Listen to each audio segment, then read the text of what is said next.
ya. Dia nggak tahan karena nengok nangis terus ya. Nih ya, aku bacain ya. Malaikat Tuhan menjumpai Hagar. Nah ini Tuhan nyamperin, bukan manusia yang nyamperin Tuhan. Kejadian 16 nih ya, tuh ayat 7. Tuhan itu selalu menjumpai. Nih, malaikat Tuhan menjumpai Hagar dekat mata air di jalan ke Syur, di sebuah mata air di padang gurun.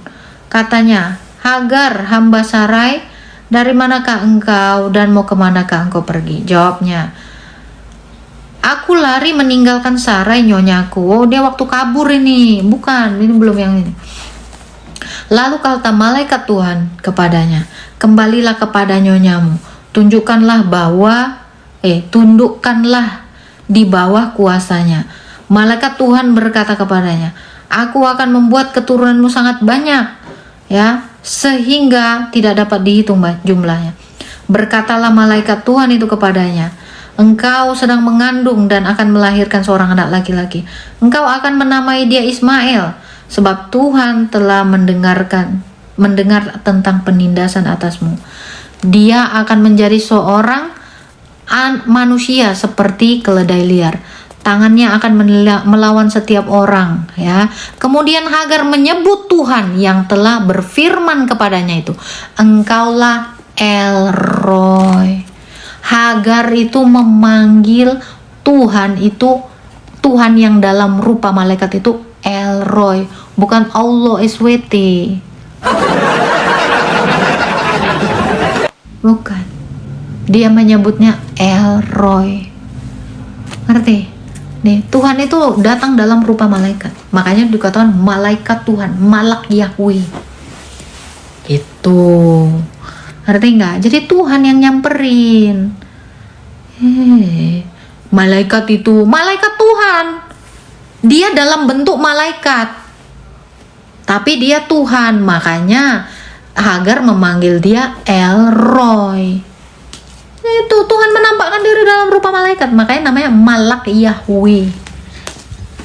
Ya, Tuhan itu menampakkan diri dalam rupa malaikat, rupa manusia, dalam rupa apalagi semak tidak terbakar. Dia bisa segalanya dia. Begitu pembodohan. Makanya kau punya Taurat. Makanya dikatakan ya, kemudian Hagar menyebut Tuhan yang berfirman itu kepadanya, engkaulah El Roy, sebab sesungguhnya di sini aku telah melihat dia yang melihat aku. Itu Hagar mengatakan, sesungguhnya aku telah melihat Tuhan yang melihat aku, Tuhan yang melihat dia. Sama-sama melihat ini, kasih mata kok. Itulah sebabnya sumur itu disebut sumur Lahai Roy. Bukan kakinya Ismail ngetuk-ngetuk keluar air. Bukan. Ada itu kisah kocak yang nggak jelas. Firman itu perkataan Allah yang diutus ke malaikat. Firman perkataan Allah yang diutus. Jadi bagaimana firman itu diutus? Ini it's okay. Firman itu perkataan Allah yang diutus. Berarti firman diutus dong. Firmannya diutus kan? Percaya sekarang firman itu diutus ya? Berarti udah percaya dong. Yesus itu adalah firman Allah yang diutus.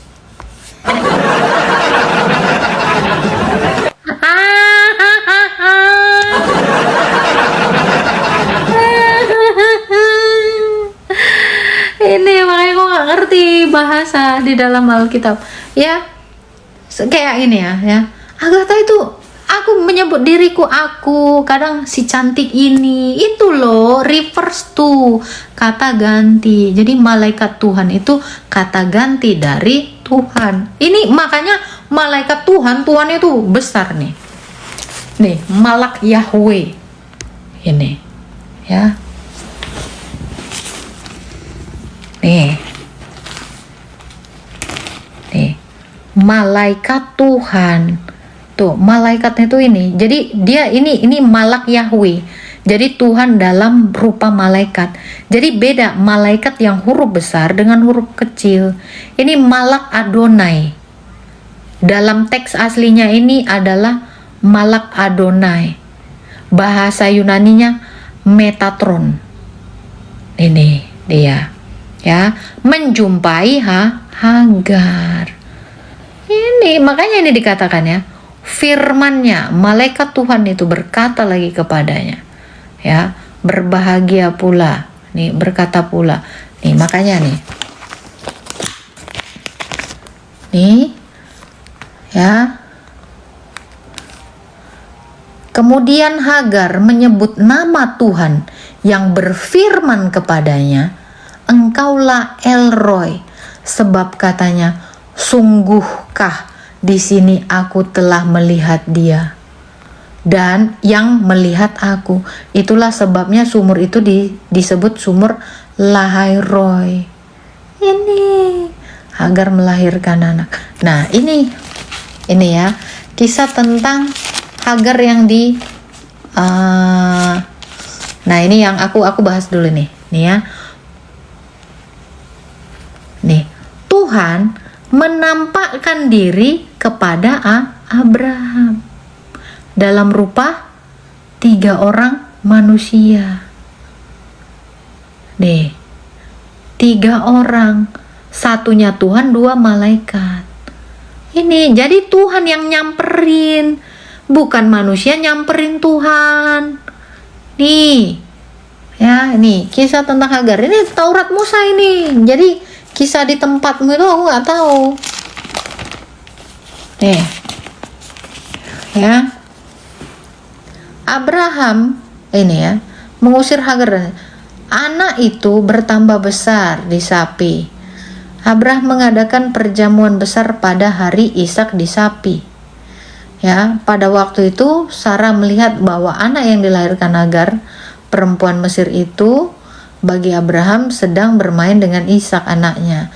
Berkatalah Sarah kepada Abraham, usirlah hamba perempuan itu beserta anaknya, sebab anak hamba tidak akan menjadi ahli waris bersama anakku Ishak. Hal itu sangat menyebalkan Abraham. Oleh karenanya anaknya itu, namun Allah berfirman kepada Abraham, janganlah sebal hatimu mengenai yang ini yang dikatakan Sarah. Nih ya, keesokan harinya, nih waktu diusir, pagi-pagi Abraham mengambil roti serta sekantong air, memberikan kepada Hagar dan meletakkan di atas bahunya.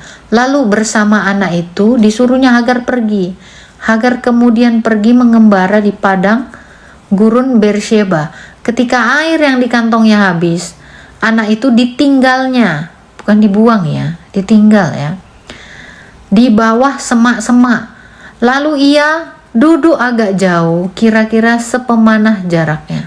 Sebab katanya, aku tidak tahan melihat anak itu mati. Sementara duduk di situ, Hagar menangis dengan suara nyaring. Ya, Allah mendengar. Nih, Allah mendengar suara anak laki-laki itu. Lalu malaikat Allah, nih ini Allah menampakkan diri dalam rupa malaikat. Lalu malaikat Allah berseru dari langit kepada Hagar. Ia berkata, gini cara baca tuh, pahamin seperti ini caranya. Jadi Allah itu berkali-kali menampakkan diri dalam rupa malaikat.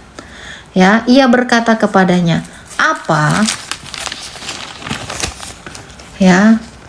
apa yang terjadi padamu Hagar?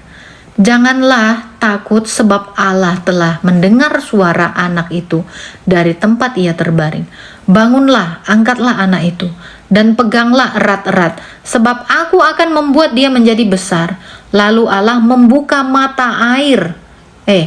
Lalu Allah membuka mata Hagar sehingga ia melihat suatu sumur. Melihat sumur, ia pergi mengisi kantong airnya, lalu diberikan kepada anak itu ya, lalu memberi anak itu minum. Bukan si Ismail ngetok-ngetokkan kaki jadi keluar mata air.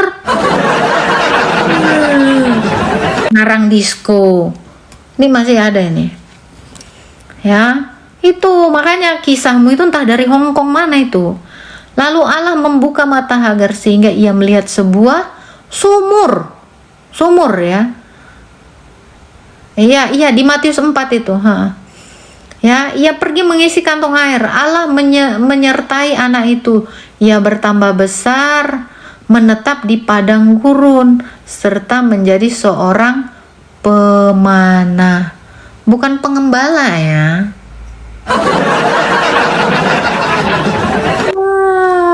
Ia tinggal di padang gurun Paran, dan ibunya mengambil seorang istri baginya dari Mesir. Bukan Arab. Bukan Arab. Jadi dia tuh nggak kemana-mana, dikatakan menetap. Jadi nggak pernah si Ishak ini hijrah ke Mekah untuk mendirikan Ka'bah sama bapaknya, itu nggak pernah kejadian. Dia menetap nih di Paran. Nih Ismail ini. Jadi nggak ada ngetuk-ngetukkan kaki. Ini Tuhan yang membuat itu, ya, membuka matanya sehingga dia melihat sumur, ada sumur di sana. Dan sumur ini masih ada, peninggalannya itu masih ada, gitu. Bukan dari itu ada mata air langsung diketuk-ketuk. Ngarang. Tuh, itu kisah tentang Ismail. Firman diutus, kan firman itu diwahyukan. Ya, firman diutus. Kenapa yang mewahyukan firman kalau nggak firman itu sendiri yang mewahyukan dirinya? Loh, firman Allah itu kan berbicara. Firmannya itulah yang berkata. Sumurnya datang dari mana? Itu mujizat PA, makanya dibuka matanya si Hagar sampai dia melihat sumur. Dari mana? Yang kau kiranya digali dulu. Itu mujizat, ngerti nggak? Jadi Allah yang menyediakan, Allah yang membuat itu. Dari mana? Bukan jam-jam, nggak ada jam-jam dari laut. Ada ngarang-ngarang. Ya kalau memang sumur itu udah ada, ngapain dibuka Tuhan matanya? Memangnya dari tadi merem ini si Hagar? Kan enggak. Gitu loh.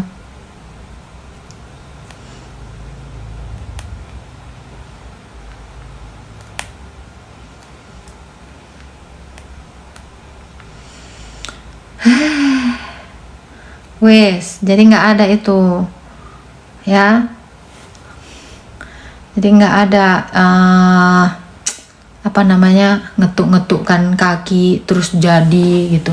Memangnya si Ismail bermujizat? Ismail ini, dan ya, aku kasih tahu ya, Ismail ini nggak pernah nabi, nggak pernah jadi nabi. Mohon maaf.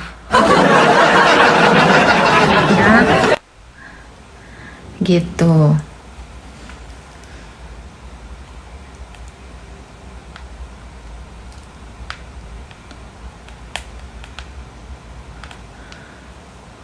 Ismail nabi saja. Nih, kita buka di Google ya.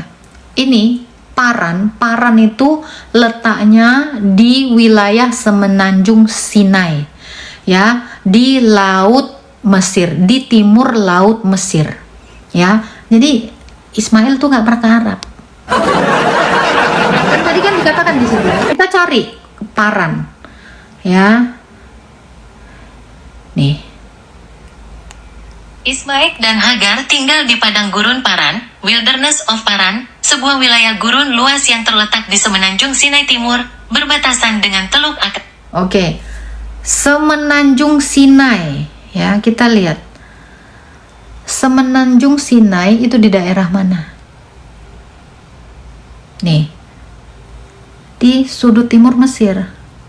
Semenanjung Sinai terletak di sudut timur Laut Mesir, berfungsi sebagai jembatan darat antara benua Afrika dan Asia. Tuh, jadi nggak pernah bikin di sana itu. Nggak ada ceritanya kayak gitu. Kau tanya sama orang Israel sana pun nggak ada. Biar kamu tahu, makanya tahu peta. Ini kamu aja nggak tahu peta.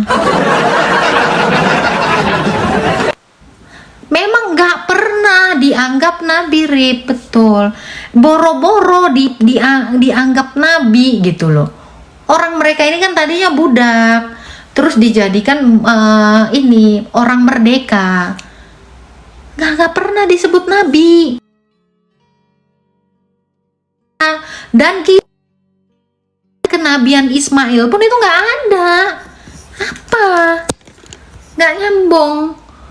Ya, makanya aku bilang kalian ini sejak kapan si Ismail jadi nabi?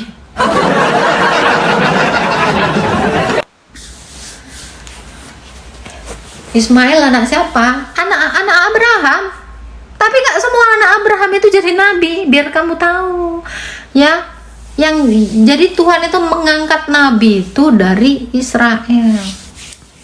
Itu Ishak anaknya Yakub dan Esau. Esau ini nggak pernah disebut nabi. Dari dulu seperti itu. Ya, biar kamu tahu. Nah, anak Adam itu kan Kain dengan Habil mati Kain. Tapi silsilah nggak diambil dari Kain, dari satu lagi anaknya lagi dibuatnya Enos. Dari Set. Nah, dari Set di situ baru ada keturunan nabi-nabi dari situ. Jadi selalu ada 2 anak dan satunya itu nggak terpilih. Karena bangsa pilihan itu satu. Nah, anaknya Ishak itu Yakub dan Esau ya. Anaknya Ishak itu Yakub dan Esau. Tapi dari Esau itu tidak ada diangkat jadi nabi dari keturunan si Yakub itulah namanya Israel. Biar kau tahu silsilah botal. Tahu nggak botal? Bodoh total. Ini anak Ishak ini juga 2. Apa kau kira Esau itu nabi? Nggak ada. Tuh, makanya aku bilang kalian tuh nggak ngerti. So-soan. Kak, jelasin dong maksud hak kesulungan yang dipilih. Sulung itu artinya yang utama. Sulung itu artinya utama. Tapi tidak harus yang pertama, karena yang pertama belum tentu utama. Kain itu yang pertama, tetapi dia tidak utama. Yang utama itu Set. Ya, antara Esau dengan Yakub, yang pertama itu Esau. Tapi yang sulung, yang utama itu adalah Yakub.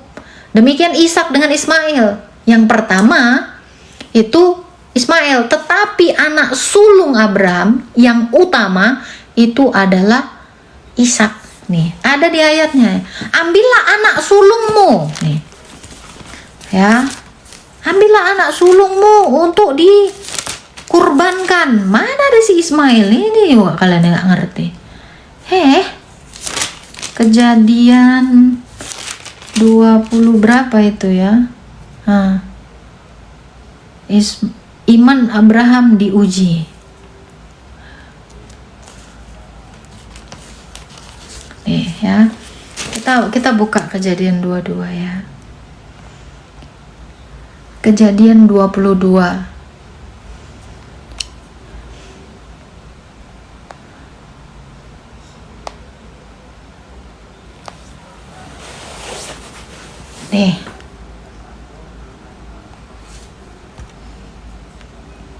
Nih ya, dikatakan seperti ini. Setelah semuanya itu Allah menguji Abraham. Ini kok malah mencoba ya, aku kurang struck ini aja lah. Menguji ya, menguji ini nih ya.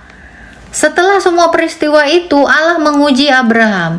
Ia berfirman kepadanya, Abraham, sautnya, ya Tuhan, firman-Nya. Jadi firman-Nya yang ngomong. Firman-Nya itu, ini Yesus nih ngomong, ambillah Ishak, anakmu yang satu-satunya, ini yang sulung itu, yang engkau kasihi, pergilah ke tanah Moria, persembahkanlah dia ke sana sebagai kurban pada salah satu gunung yang akan kuberitakan kepadamu. Keesokan harinya pagi-pagi Abraham bangun, memasang pelana keledainya, memanggil 2 memanggil 2 hamba beserta Ishak anaknya. Ia juga membelah kayu untuk kurban bakaran. Ya, kurbannya bukan ditelen ya, dibakar. Nih, ya, pada hari ketiga ketika Abraham melayangkan pandangannya, ia melihat tempat itu dari jauh. Abraham berkata kepada kedua hambanya, "Tinggallah kamu di sini dengan keledai ini. Kami akan beribadah." Nah, ibadah kurban ya. Beribadah lalu kami akan kembali kepadamu. Abraham mengambil kayu untuk kurban bakaran itu dan meletakkannya ke atas bahu Ishak. Sementara ia membawa api. Nggak ada, si Ismail itu udah di sini dia nih. Ismail itu udah diusir dia. Nih. Ya, ini dia udah diusir. Nah. Udah nggak ada. Ya kan? Lalu ini ya. Abraham berkata kepada ini ya tadi. Abraham mengambil kayu untuk kurban bakaran. Kayu untuk kurban bakaran. Jadi dibakar kurbannya, bukan disate, ditelen gitu. Untuk Tuhan itu. Ya, dan meletakkannya di bahu Ishak anaknya. Sementara ia membawa api dan pisau di tangannya. Membawa api dan pisau. Ya, berarti udah ada pisau saat itu. Maka Abraham waktu disunat bukan pakai kapak, tapi pisau. Beri. Nah, udah ada pisau. Makanya saya bilang, ada pula orang disunat pakai kapak. Cemana lah itu. Udah ada pisau ini di sini. Ya kan? Oke. Kata Ishak kepada Abraham, ya, "Ayahku." Sahut Abraham, "Ya nakku." Ishak berkata, "Di sini sudah ada api dan kayu. Tetapi di manakah anak domba untuk kurban bakaran?" Oke, jawab Abraham, "Allah yang akan menyediakan anak domba untuk kurban bakaran baginya." Nih, kurban bakaran bagi Tuhan, bukan bagi kamu. Kurban tapi untuk kamu. Ya, anakku. Nah, demikian mereka berjalan bersama. Kemudian mereka sampai di tempat yang diberitahukan Allah. Abraham mendirikan mesbah. Nah, ini dia. Di sini kurban itu, mesbah. Ya, menyusun kayu, mengikat Ishak anaknya, meletakkannya di mesbah itu di atas kayu api. Abraham lalu mengulurkan tangannya dan mengambil pisau untuk menyembelihnya. Ya, namun berserulah nih, Tuhan dalam rupa malaikat lagi nih, malaikat Tuhan. Ya, dari langit kepada Abraham, "Abraham," sahutnya. "Ya Tuhan." Lalu ia berfirman, nggak mungkin malaikat berfirman, Allah dalam rupa malak Yahweh atau malaikat Allah, malaikat Tuhan. Lalu firman-Nya, "Jangan bun-bun anak itu, jangan lakukan apa-apa kepadanya, sebab sekarang aku telah mengetahui bahwa engkau takut akan Allah dan tidak segan-segan untuk menyerahkan anakmu yang satu-satunya," itu anak yang tunggal, yang sulung itu. Lalu Abraham menoleh dan melihat seekor domba jantan di belakangnya yang tanduknya tersangkut dalam belukar. Kalian tahu nggak kenapa harus dikatakan tanduknya tersangkut dalam belukar? Ini merujuk kepada mahkota duri. Ini tuh nubuatan bahwa Yesus itu dikurbankan di kayu salib dengan mengenakan mahkota duri dari belukar duri. Ya, Abraham mengambil domba itu lalu mempersembahkannya sebagai kurban bakaran pengganti anaknya. Jadi domba menggantikan anaknya, anak Allah menggantikan domba-domba itu. Abraham menamai tempat itu Tuhan menyediakan. Sebagaimana dikatakan orang sampai sekarang, di atas gunung Tuhan akan disediakan. Ya.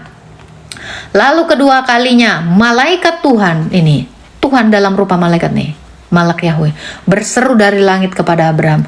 Firman-Nya, kalau ini memang malaikat, kenapa dikatakan firman-Nya? Tuhan itu dalam rupa malaikat nih.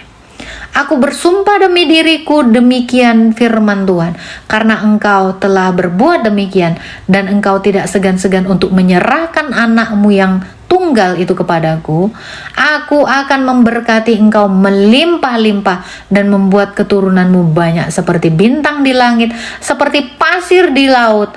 Keturunanmu itu akan menduduki kota-kota musuhnya. Oleh keturunanmu semua bangsa di bumi ini akan mendapat berkat dari Ishak. Lah, nabi kamu kan dari Ismail. Ya kan? Dari siapa? Dari Ishak, bukan dari Ismail. Nih, dan keturunanmu ini bukan dari Ismail. Oh, ya. Oleh karena itu keturunanmu semua oleh keturunanmu semua bangsa. Ini keturunanmu ini satu loh. Ini merujuk kepada Yesus. Keturunanmu ini semua bangsa di bumi akan mendapatkan berkat dan engkau akan mendengarkan firmanku. Kemudian Abraham kembali kepada kedua hambanya dan mereka berangkat ke Beersheba. Lalu Abraham tinggal di Beersheba. Begitu. Paham gak? Salam Pak Siroto. Jadi nggak ada tuh malah Ismail itu nggak pernah disebut nabi dan nggak ada lagi kisah Ismail di sini, nggak ada ya. Tapi kita bisa lihat keturunannya Ismail tuh ada nih, keturunan Ismail ya. Nih aku tunjukkan ya. Nih, dari sini keturunan Abraham dari Ketura. Jadi Abraham itu menikah lagi setelah Sarah mati. Nih, ya. Abraham mengambil pula seorang istri namanya Ketura. Perempuan itu melahirkan baginya Jimran, Yoksan, Medan, Midian, Isbak dan Suah. Nih, ya. Jadi ada lagi. Kalau kamu kan nggak tahu Tuhanmu, istri-istrinya Abraham. Oke. Nah, Abraham meninggal dan dikuburkan mencapai umur berapa nih? 175. Ingat ya, Abraham ini nggak panjang sampai 30 meter. Jangan imani aja makanya. Nih, keturunan Ismail nih. Ya, inilah keturunan Ismail, anak Abraham yang telah dilahirkan baginya oleh Hagar, perempuan Mesir, hamba Sarah, bukan putri. Ini malah putri lagi, putri Fir'aun katanya. Inilah keturunannya ya. Nebayot anak sulung Ismail, selanjutnya Kedar, Abdel, Mipsam ya, Misma, Duma, Masa, Hadad, Tema. Nih, Yetur, Nafis, Ketma. Nggak ada nabi kau di sini. Nggak ada. Nih, ini riwayat keluarga Ishak, anak Abraham.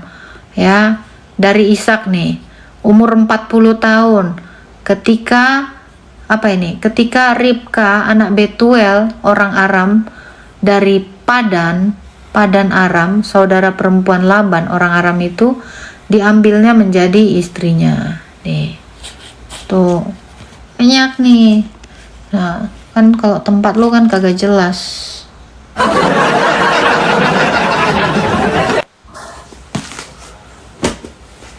Ada silsilahnya, tapi nggak pernah Ismail itu disebut nabi sampai bila-bila, sampai kiamat, sampai botak sariawan, sampai semua orang botak sariawan di dunia ini. Ismail itu nggak pernah disebut nabi. Nggak ada. Jangan berharap apapun, ya. Nggak ada. Jadi nabi itu tidak diambil dari keturunan dari Ismail. Kenapa? Karena Allah mengikat perjanjian itu kepada anaknya Sarah. Gitu. Berarti Ismail itu keturunannya di Mesir ya bun. Itu tadi keturunan di daerah Mesir mereka, Midian. Itu. Nah, kalau kalian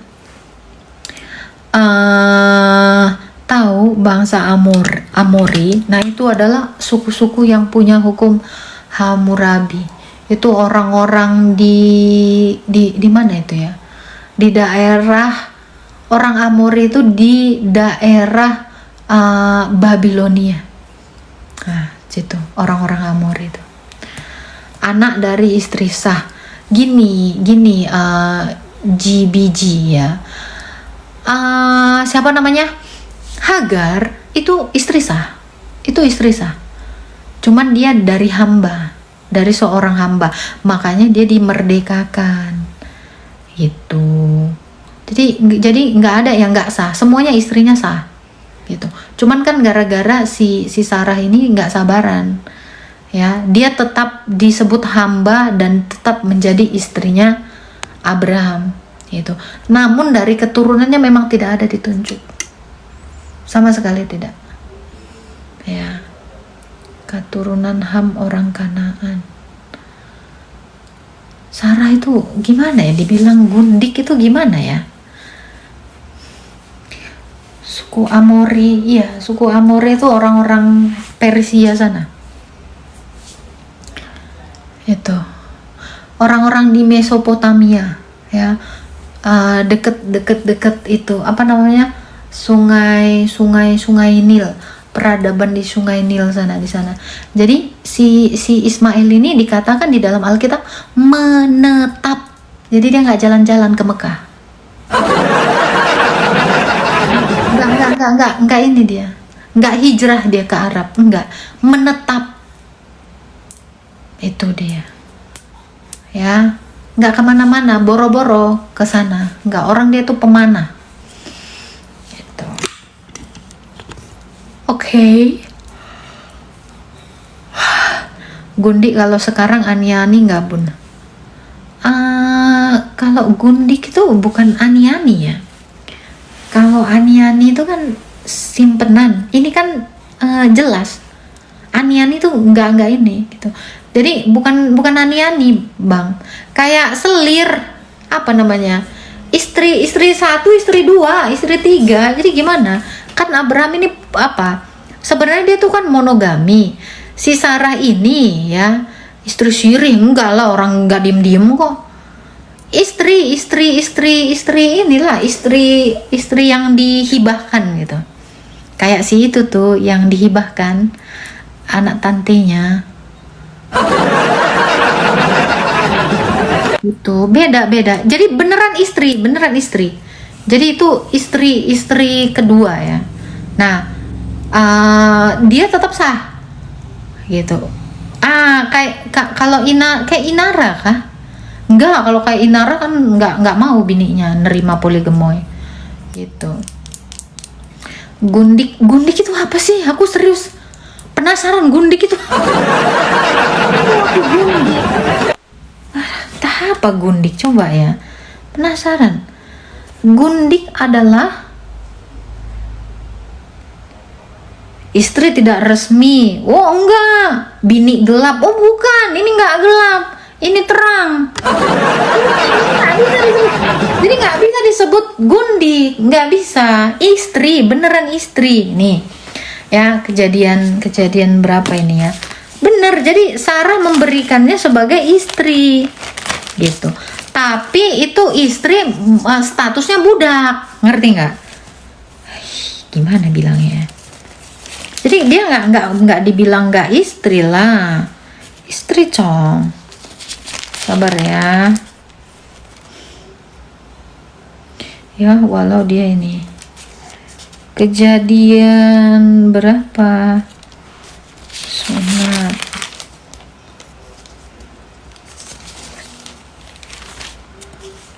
Ya kalau nggak salah 13 kan. Kemudian datanglah ya. Nih kejadian 16. Jadi kalau dibilang pelayan salah ya, Basar ya, budak beneran. Jadi gini ya, aku kasih tau ya, Jadi sistem budak di sana, kalau budak ini punya anak, itu tetap budak statusnya.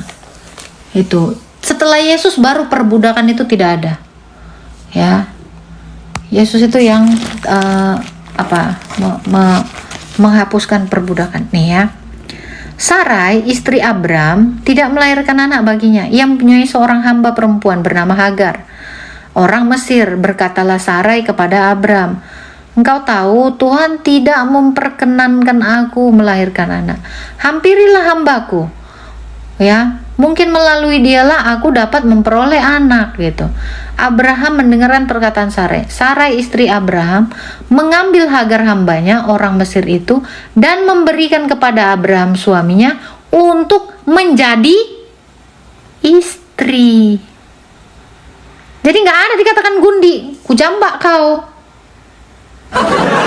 Nggak ada. Abraham ini nggak ini, nggak ada gundi-gundian itu. Ketika itu Abraham ya sudah tinggal di Kanaan ini, gitu. Jadi nggak ada, kalau digundi kan nggak ada perempuan gelap sirih-sirihan itu kan kekasih gelap itu, gundik gitu, nggak ada. Ya, nah anak babu minta hak waris, ya di situ Hagar kan kabur. Hagar kabur tuh, ya kan. Terus Tuhan bilang apa? Kau harus tunduk sama nyonyamu. Lah memang kayak gitu. Ini yang saya bilang kan. Hukum itu atau moral itu diadakan untuk apa? Untuk menolong orang yang lemah, gitu. Karena ada orang-orang lemah, tidak kuat dia, makanya pakailah hukum moral seperti itu. Bun, bener nggak Mamat keturunan Ismail? Nggak ada. Ketura juga, Ketura istri, memang istri, nggak ada. Jadi setelah Sarah mati kan si hambanya ini kan dimerdekakan, dia tinggal di sebelah timur Mesir, ya, di Paran namanya gitu. Nah, dia menetap di situ dan istrinya pun orang Mesir gitu. Jadi sebenarnya ya keturunannya ya dari situ-situ juga. Nah, kalau kalian mau tahu keturunan Arab itu dari mana? Keturunan Arab itu dari Lot, sepupunya Abraham dengan anak-anaknya yang dua itu. Itulah orang Arab. Itu dari Lot. Itu dia yang tinggal di Yordania sana kan. Turunnya namanya Amon. Dan tahu nggak Pak Sirotol? Herodes itu orang Arab yang kewargaan Romawi itu loh, yang nyuruh merintahkan membun-bun Tuhan Yesus. Nah, ini sama ini itu dari situ, hasil dari incest ya. Semua juga incest, Bang. Tapi kan saat itu belum ada hukum Taurat. Herodes itu orang Arab loh. Kaget kalian kan?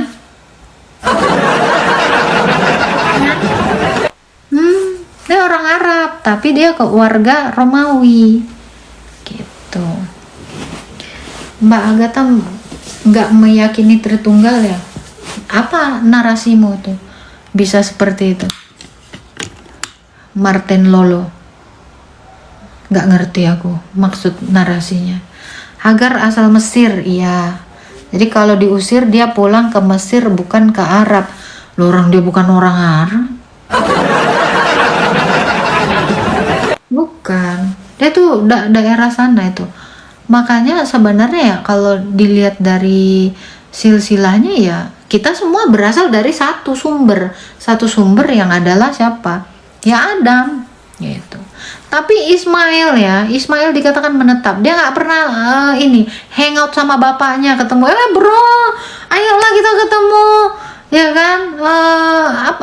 Aku pernah ingat dulu kisah tentang, ya kan? Katanya ketemu.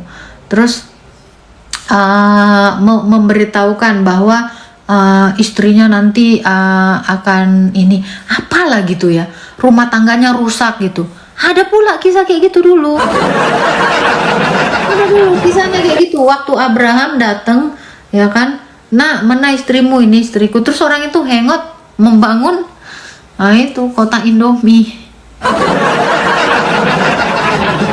Ada, itu sempet dulu aku dengar kisahnya seperti itu. Makanya, ini dari mana gitu? Ya, nggak ini. Jadi setelah itu, ya Abraham kan mati tuh, usia berapa dia? 190 berapa? Nah itu dia dikuburkan. Nah setelah matinya Sarah, dia mengambil Ketura, dia udah tua, mati, ya udah itu keturunan silsilahnya tuh kalian bisa baca di Kejadian berapa itu? 175 ya? Iya. Nah seperti itu, ya kan? Menara Babel. Oke ya, clear ya. Jadi dia memang menetap. Yang jalan-jalan itu Abraham. Pokoknya dia sudah menetap di Kanaan saat itu. Gitu ya. Ya makanya Ismail itu bukan leluhur orang Arab. Bukan. Jadi leluhurnya orang Arab itu dari Lot. Ya, dari sana. Abraham nggak bangun apa-apa. Dia mendirikan mesbah. Ya, itu waktu kurban di Gunung Amori. Begitu. Gunung Moria. Sorry. Gunung Moria. Begitu ya. Kita keturunan dari mana kakak? Oke, Sister Ing ya. Kita itu keturunan Abraham. Kita keturunan Yesus. Ya, karena iman kita kepada Yesus, kita disebut menjadi keturunan Abraham. Kita dari Ishak. Karena Yesus itu dari Ishak, garis keturunan Ishak, bukan Ismail. Apa pula kau? Ya kan? Oke, Kak, dalilnya itu ada di Galatia 3 ayat 28-29. Itu Kak. Kita ini keturunan Abraham. Ya. Dalam hal ini tidak ada Yahudi, tidak ada Yunani, tidak ada hamba, tidak ada orang merdeka, tidak ada laki-laki, tidak ada perempuan, karena kamu semua adalah satu di dalam Kristus. Dan jikalau kamu adalah milik Kristus, kamu adalah keturunan Abraham. Jadi kita semua ini keturunan Abraham. Ya, dari garis keturunan Ishak, bukan Ismail. Jadi Ismail bin Mail itu adalah orang Malaysia, temannya Upin Ipin. Dalam bahasa Indonesianya mat itu adalah Muhammad. Nah, itu singkatan ya, bisa-bisanya spelling siapa ini. Oke lah ya teman-teman ya. Thank you semuanya. Alright, besok kita sambung lagi. Bunda udah ngantuk. Nanti kita masuk 12 suku Israel, Kak. Kita masuk dari 12 rasul, bukan suku Israel. Masuk pula kok dari Israel. 12 rasul, karena 12 suku itu adalah nubuatan tentang 12 rasul. Jadi semua kita ini dijadikan keturunan Abraham melalui rasul. Nah, makanya kau cari suksesi apostolik kau. Kau dibaptis dari rasul mana, cari. Nah, itu tugas kau. Oke ya, semuanya ya. Thank you. Bye-bye. Udah ngantuk aku. Kepada saksi-saksi Ya. QS yang mengatakan sesungguhnya pengetahuan tentang kiamat ada pada Isa. Keren lah bisa. Al-Jukrub 61. Oh kok grup? QS Al-Jukrub 61. Ini Google-nya bodoh ya. Cukur kukuk. Nah, baru keluar deh.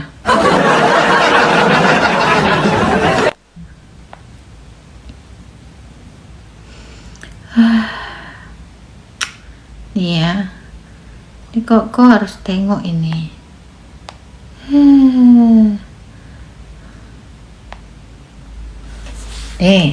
Yang mendingan Tuhankanlah Nabi Isa. Dan sesungguhnya Isa itu benar-benar memberi pengetahuan tentang hari kiamat. Karena itu janganlah kamu ragu tentang kiamat itu dan ikutilah aku. Inilah jalan lurus. Oh, kamu harus ngikutin Isa, jalan lurus. Wow. Oh, maunya jalan apa? Jalan bengkok. Jalan bengkok cemana itu? Tuh, gimana Sul? Samsul.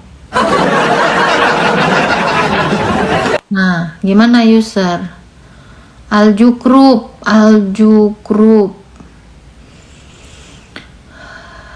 Mamat belah bulan, entah bulan yang mana, mungkin bulan Januari. Berduri bun. Siapa yang mau ngelewatin jalan berduri itu? Aku sih nggak mau.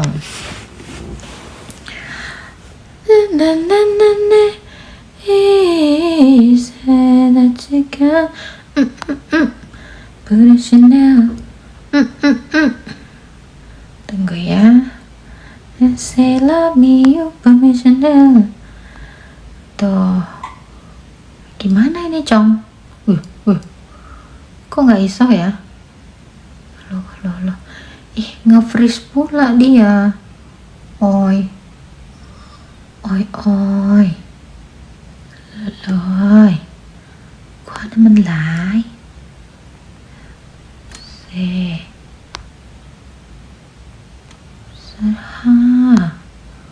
Sawadiha.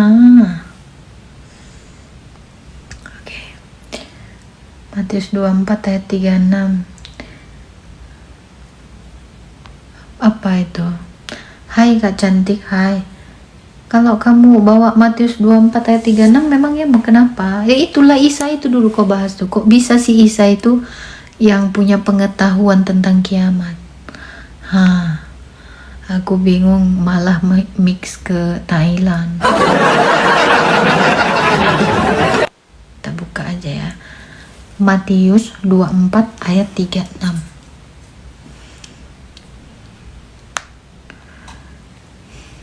Tetapi tentang hari dan saat itu tidak seorang pun tahu. Malaikat-malaikat di sorga tidak, anak pun tidak, hanya Bapa. Terus apa? Ini kan?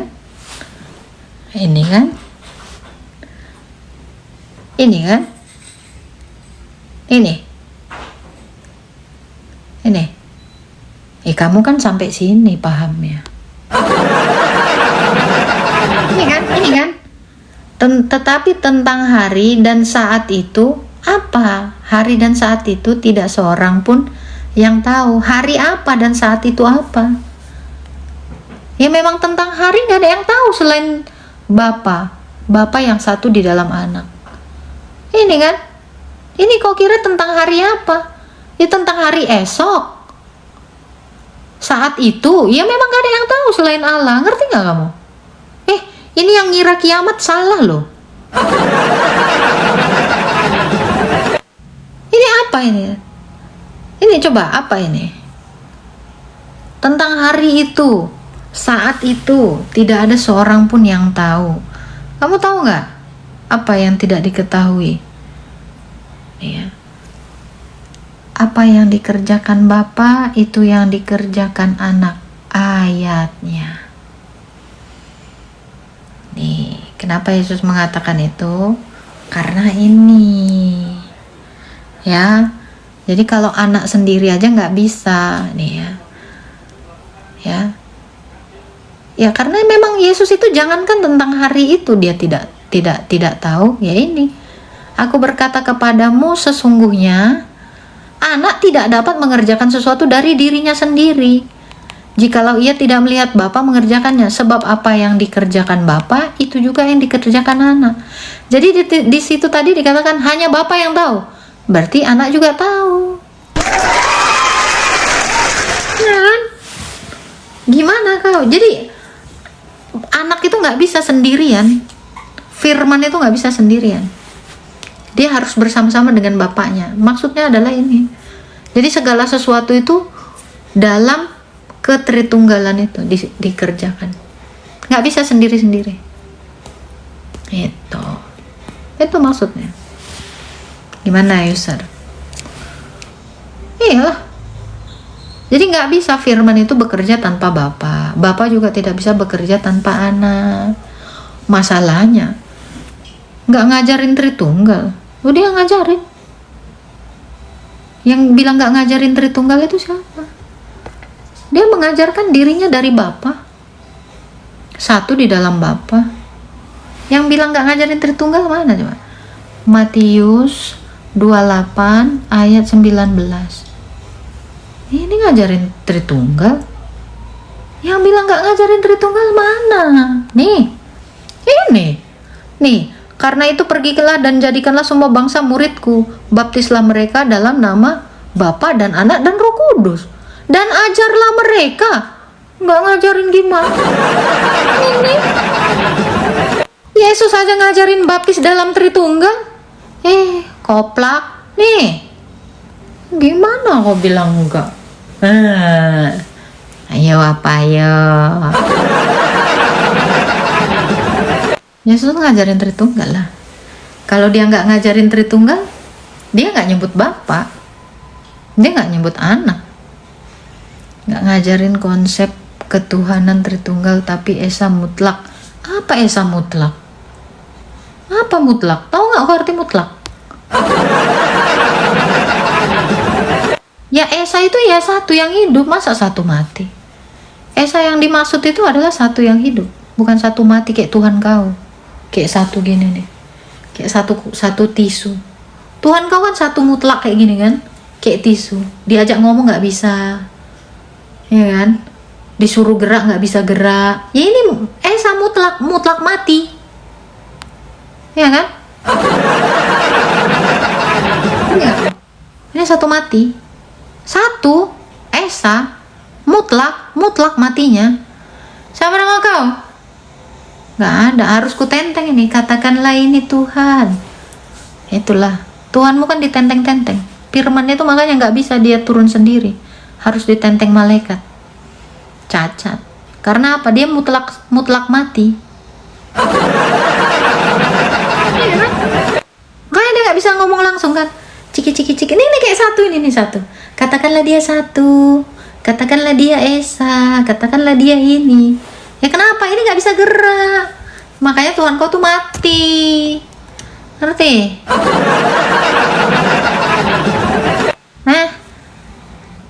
Tuhan kau itu mati. Ya, satu kayak gini nih. Ya. Hai, katakanlah ini Tuhan. Ditenteng-tenteng sambil naik Pegasus. Itu kerjaan Tuhan. Makanya dia kan disamperin sama orang. Bukan dia nyamperin orang. Iya kan? Dia yang disamperin. Kenapa? Karena dia gak gerak-gerak. Iya kan? Ada nabi suruh nyamperin dia. Bukan dia nyamperin. Cacat. Iya satu. Mutlak mati. Ya, ditenteng-tenteng kemana-mana ditenteng. Gak bisa dia ngomong sendiri. Bisu. Ya kan? Kok mati? Gak ada bun. Mati. Ini kayak ini nih mati nih. Ini saya tenteng nih. Katakanlah ini Tuhan. Katakan dia satu. Katakan. Sesungguhnya dia ini hidup. Sesungguhnya dia begini. Tapi kata orang. Gak ngomong sendiri. Pede kau gitu. Satu mati nih. Satu mati. Kalau Tritunggal itu satu hidup. Kenapa saya katakan demikian? Ya karena malah orang disuruhnya panggil nemuin dia, diangkatnya naik Pegasus. Dia sendiri aja datang, cok. Mager apa mati? Nah itu yang perlu sebenarnya kamu pikirkan. Kalau memang dia ada kan dia bergerak. Dia kemana-mana. datang. Dari dulu kok konsepnya Tuhan itu Tuhan yang datengin. Ayo, Abraham, coba kalian baca Kejadian 18. Siapa yang nyamperin Abraham?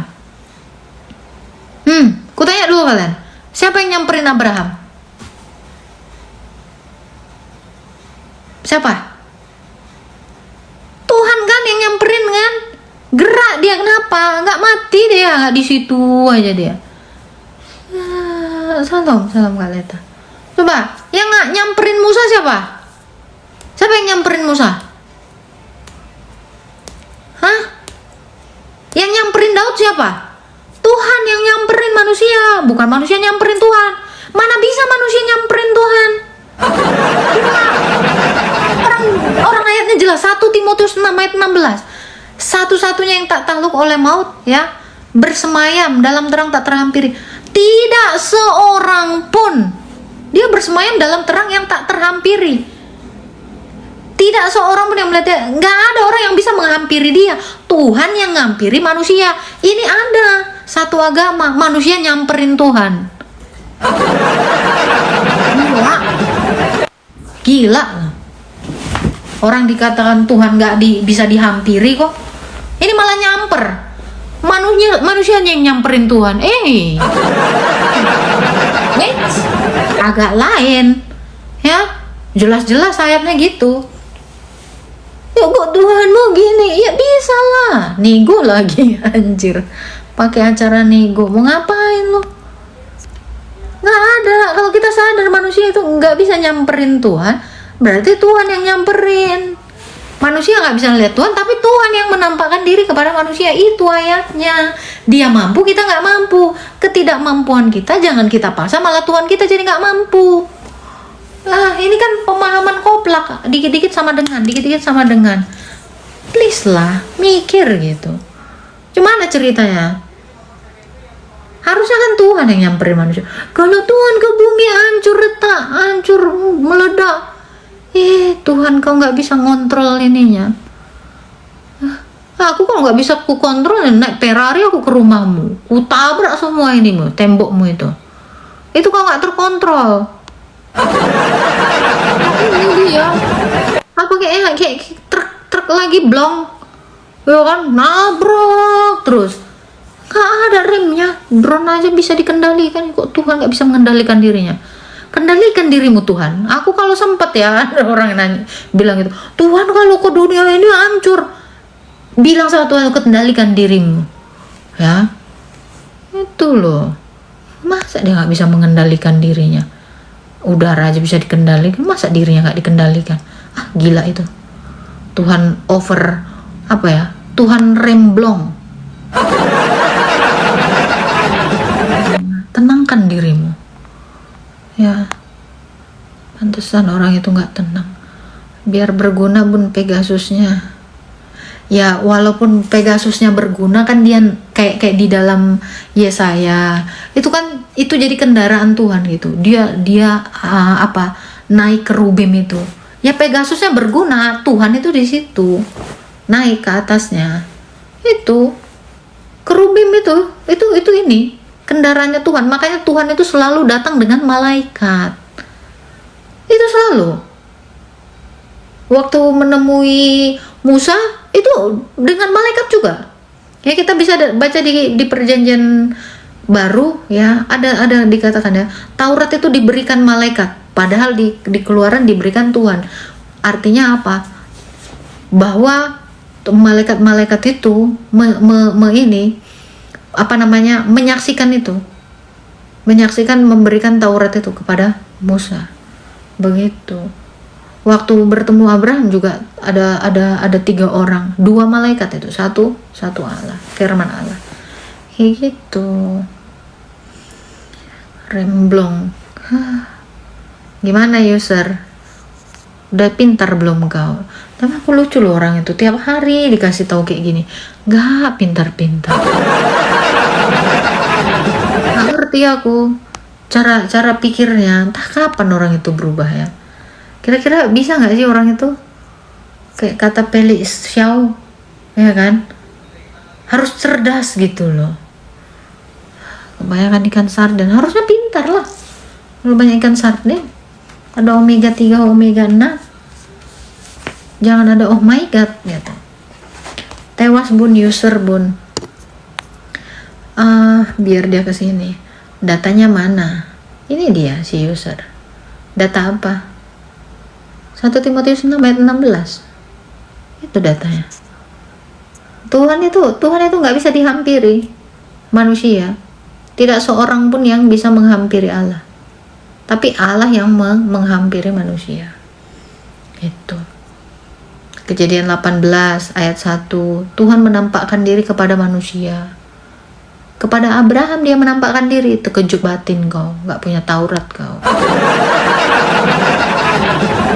Di keluaran berapa itu? Tuhan menghampiri Musa. Dia datang menampakkan diri dalam rupa semak yang tidak terbakar. Itu data. Kejadian 18 ayat 1. Bacalah. Gimana kau? Sana googling sekarang. Kan bisa sambil nonton sambil googling. Kejadian 18 ayat 1 sampai 4. Cepat. Googling. Allah itu menampakkan diri kepada Abraham. Tuhan menampakkan diri kepada Abraham. Bagaimana? Udah nampak biji mata kau? Nampaknya enggak? Berkali-kali dia menampakkan diri. Gimana kau? Gimana? Ada lagi tuh. Tuhan menampakkan diri kepada siapa? Hagar. Kejadian 17 ya. Kejadian berapa itu? 19.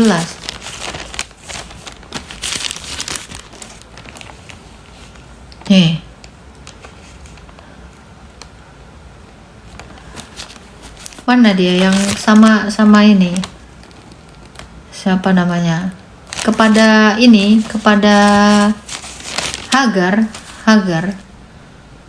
Ini loh. Waktu dia menampakkan diri kepada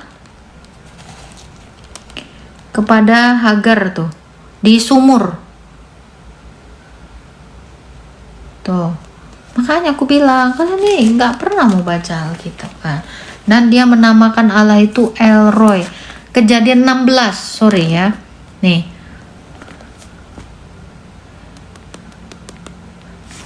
Kejadian 16 tuh. Kamu baca makanya. Nih. Hagar yang mau buang Ismail kan, mana ada. Mau dibuangnya ya? Bukan, dia nggak tahan, bukan dibuang. Buang pula itu, ditinggalkan.